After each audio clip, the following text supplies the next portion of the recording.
नमस्कार दोस्तों स्वागत है आप सभी का हमारे इस YouTube channel new Kautilya classes में। दोस्तों आज के इस वीडियो में सामान्य विज्ञान से रिलेटेड 40 महत्वपूर्ण प्रश्न देखेंगे।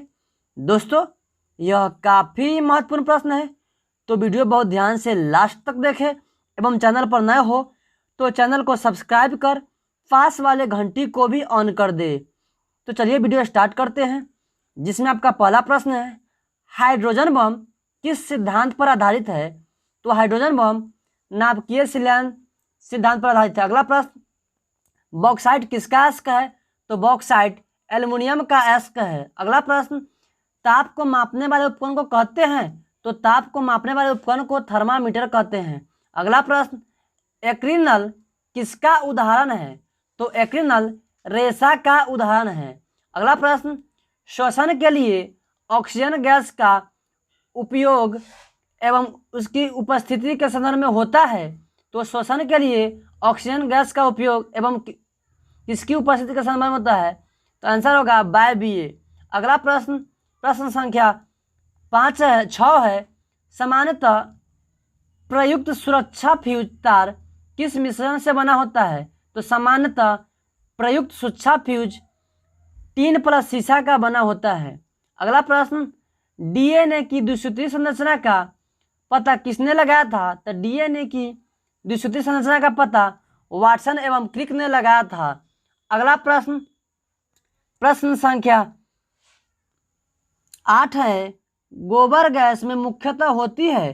तो गोबर गैस में मुख्यतः मीथेन होती है। अगला प्रश्न, प्रश्न संख्या 9 है, लाल फास्फोरस किसमें होता है?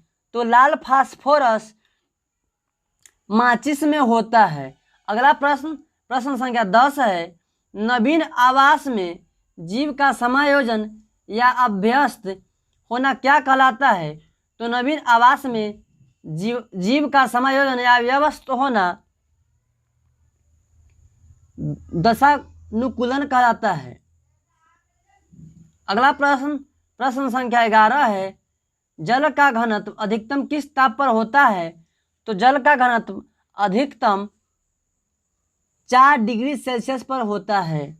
अगला प्रश्न, प्रश्न संख्या 12 है, पशुओं में पैर और मुख रोग का कारण क्या होता है? तो पशुओं में पैर और मुख रोग का कारण वायरस होता है। अगला प्रश्न, प्रश्न संख्या 13 है, शुद्ध जल का पीएच मान कितना होता है? तो शुद्ध जल का पीएच मान 7 होता है। अगला प्रश्न, प्रश्न संख्या 14 है, वृद्धि कर हार्मोन किसके द्वारा बनाया जाता है? तो वृद्धि कर हार्मोन पीयूष ग्रंथि द्वारा बनाया जाता है। अगला प्रश्न, प्रश्न संख्या 15 है, तत्तम तारे का रंग कैसा होता है? तो तत्तम तारे का रंग लाल होता है। अगला प्रश्न, प्रश्न संख्या 16 है, फेफड़े के सूक्ष्मदर्शीय वायुकोश जिनकी भित्तियों से रुधिर और वायु के बीच गैसों का विनिमय होता है क्या कहलाता है? तो आंसर होगा कुपिका कहलाता है। अगला प्रश्न, प्रश्न संख्या 17 है, धातु से बाधित की जाने वाली कैथोद किरण किसका उत्सर्जन करती है? तो धातु से बाधित की जाने वाली कैथोद किरणें एक्स किरण का उत्सर्जन करते हैं। अगला प्रश्न, प्रश्न संख्या 18 है, जलीय जीवों में नाइट्रोजन विनिमय का अत्यंत उत्पादक क्या होता है? तो जलीय जीवों में नाइट्रोजन विनिमय का अत्यंत उत्पादक अमोनिया होता है। अगला प्रश्न, प्रश्न संख्या 19 है, शुद्ध जल को अपद्रव्यों से अलग करने की प्रक्रिया क्या कहलाती है?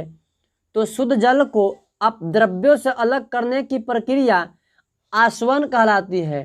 अगला प्रश्न, प्रश्न संख्या 20 है, गैस की ज्वाला का सबसे गर्म भाग किस नाम से जाना जाता है? तो गैस की ज्वाला का सबसे गर्म भाग नीला रंग क्षेत्र कहलाता है।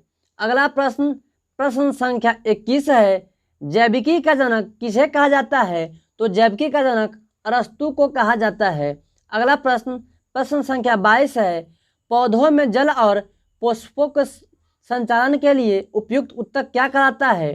तो पौधों में जल और पोषकों के संचालन के लिए उपयुक्त उत्तक जाइलम कहलाता है। अगला प्रश्न प्रश्न संख्या 23 है, कौन सा शब्द पर्यावरण की सुरक्षा से संबंधित है? तो कार्बन डेंटिक पर्यावरण की रक्षा से संबंधित है। अगला प्रश्न प्रश्न संख्या 24 है, इनमें से कौन सी किरण ट्यूब टेलीविजन का एक भाग है? तो इनमें से कैथोड किरण ट्यूब टेलीविजन का एक भाग है। अगला प्रश्न प्रश्न संख्या 25 है, निम्न में से क्या जलीय पौधों में पाया जाता है? तो निम्न में से एरेनकाइमा जलीय पौधों में पाया जाता है। अगला प्रश्न प्रश्न संख्या 26 है, पेंडुलम की काल अवधि कितनी होती है? तो पेंडुलम की काल अवधि 2 सेकेंड होती है। अगला प्रश्न प्रश्न संख्या 27 है, मुख्यतः रासायनिक खाद के रूप में किसका उपयोग होता है? तो मुख्यतः रासायनिक खाद के रूप में पोटेशियम नाइट्रेट का उपयोग होता है। अगला प्रश्न प्रश्न संख्या 28 है, एकॉस्टिक्स में किसका अध्ययन किया जाता है? तो एकॉस्टिक्स में सिक्कों का अध्ययन किया जाता है। अगला प्रश्न प्रश्न संख्या 29 है, रतौंधी किस विटामिन के अभाव में होता है? तो रतौंधी विटामिन ए के अभाव में होता है। अगला प्रश्न प्रश्न संख्या 30 है, आर्द्रताग्राही वस्तु तत्काल किसे अवशोषित कर लेता है? तो आर्द्रताग्राही वस्तु तत्काल जल वाष्प को अवशोषित कर लेता है। अगला प्रश्न प्रश्न संख्या 31 है, मनुष्य के शरीर में हड्डियों की संख्या कितनी होती है? तो मनुष्य के शरीर में हड्डियों की संख्या 206 होती है। अगला प्रश्न प्रश्न संख्या 32 है, एक विद्युतीय द्विध्रुव को किसी गोले के केंद्र पर रखा गया है, तो गोले के सतह से होकर गुजरने वाली फ्लक्स क्या होगी? तो आंसर होगा अनंत होगी। अगला प्रश्न प्रश्न संख्या 33 है, सूखी हुई पुष्प कलिका का उदाहरण है? तो सूखी हुई पुष्प कलिका का उदाहरण लौंग है। अगला प्रश्न प्रश्न संख्या 34 है, इथाइन कौन से आबंध वाले यौगिक का एक उदाहरण है? तो इथाइन त्रिआबंध वाले यौगिक का एक उदाहरण है। अगला प्रश्न प्रश्न संख्या 35 है, इंद्रधनुष में सबसे ऊपरी भाग में कौन सा रंग होता है? तो इंद्रधनुष में सबसे ऊपरी भाग में लाल रंग होता है। अगला प्रश्न प्रश्न संख्या 36 है, सभी अम्लों का साझा तत्व है? तो सभी अम्लों का साझा तत्व हाइड्रोजन है।